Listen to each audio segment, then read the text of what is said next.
नमस्कार माझ्या प्रिय मित्रमैत्रिणींनो, पूर्वीच्या काळी शेतामध्ये जे बियाणं पेरलं जायचं ते त्याच शेतामध्ये आधीच्या सीझनमध्ये उगवलेलं असायचं. म्हणजे एखाद्या सीझनमध्ये खूप चांगल्या प्रकारचा मका किंवा ज्वारी इत्यादी जे धान्य आहे त्याचं उत्पन्न झालं की मोठी मोठी कणसं काढून ठेवली जायची आणि त्यापासून पुढच्या वर्षी पेरणीसाठी ते बियाणं वापरलं जायचं.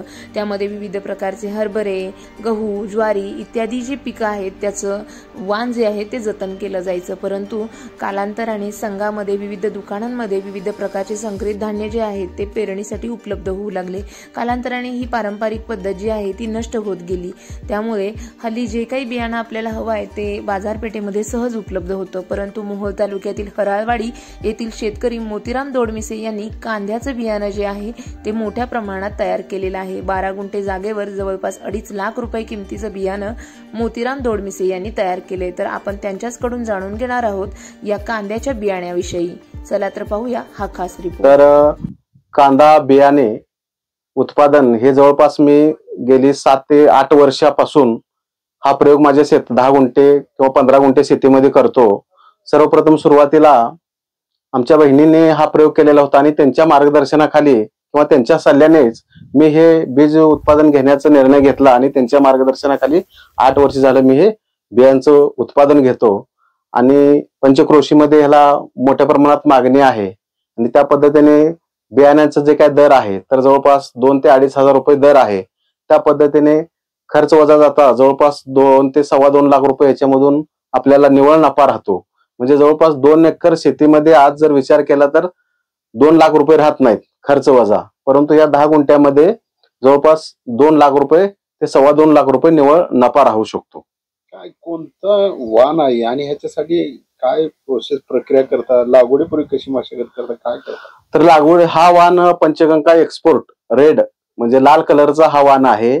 सर्वप्रथम याची लागवड करण्यापूर्वी जमिनीची नांगरणी करून आपण ट्रॅक्टरच्या सहाय्याने बेड काढले. 4 फुटाचे बेड आहेत, त्याच्यामध्ये गावखात भरलेला आहे आणि नंतर त्याच्यावरती बेसल डोस टाकून ड्रिप वगैरे करून आपण त्याची लागवड नोव्हेंबरमध्ये केलेली आहे. 15 ते 20 नोव्हेंबरच्या दरम्यान याची लागवड केलेली आहे. आणि आपण जास्तीत जास्त याला रासायनिक खत न देता जे गावखत किंवा त्याला शेणखत किंवा कोंबडी खत पण आहे आपल्याकडं, कोंबडी खत पण आपण दिलेलं आहे. कोंबडी खत, रासायनिक खत आणि आवश्यक तेवढं रासायनिक खताचा वापर करून हा प्लॉट आपण या ठिकाणी आणलेला आहे. दिवसात प्लॉट हा बियाण्यासाठी जवळपास 4 महिने हा प्लॉट येण्यासाठी, तयार होण्यासाठी 4 महिने लागतात. 4 महिन्यानंतर आपण जे काही हे बोंड आहेत तर ज्या पद्धतीने परिपक्व होतील त्या पद्धतीने आपण ह्याची काढणी करतो. म्हणजे काढणी करायला 15 ते 20 दिवस लागतात. काय प्रक्रिया बीज उत्पादनाची? आता बीज उत्पादनाची प्रक्रिया म्हणल्यानंतर सुरुवातीला जे बोंड आहे तर हे परिपक्व झाल्यानंतर बी याच्यावरती काळे बी झालेले दिसतात.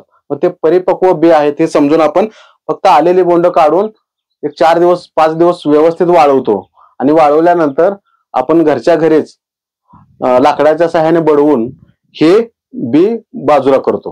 किती बी उत्पादित होत असेल या 12 गुंठ? आता हे 10 ते 12 गुंठ्यामध्ये जवळपास मला 1 क्विंटल किंवा 120 किलो पर्यंत माझे उत्पादन अपेक्षित आहे. परंतु 100% 120 ते 100 किलो याच्यामधून उत्पादन मिळतं.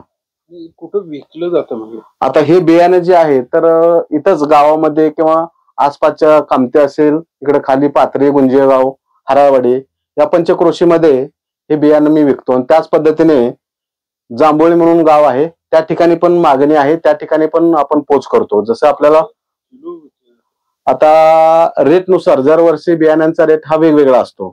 जे दुकानामध्ये बियाणं मिळतं त्याच्यापेक्षा आपण 300-200 रुपये कमीने हे बी विकतो. महाराष्ट्राच्या कुठल्या कुठल्या गावात किंवा तालुक्यात, जिल्ह्यात जातं आणि त्याचं एक्सपोर्ट कसं, मार्केटिंग कसं करतं?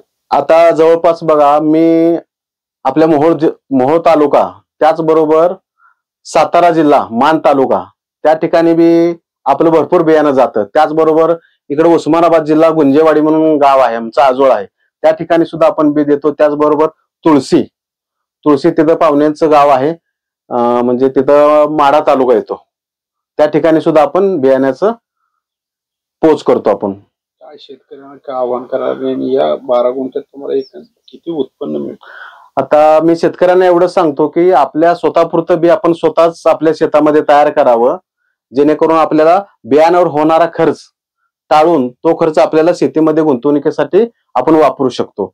त्याचबरोबर जे उत्पादन आहे तर जवळपास 2-2.5 लाखाचं उत्पादन याच्यामधून मिळू शकतं.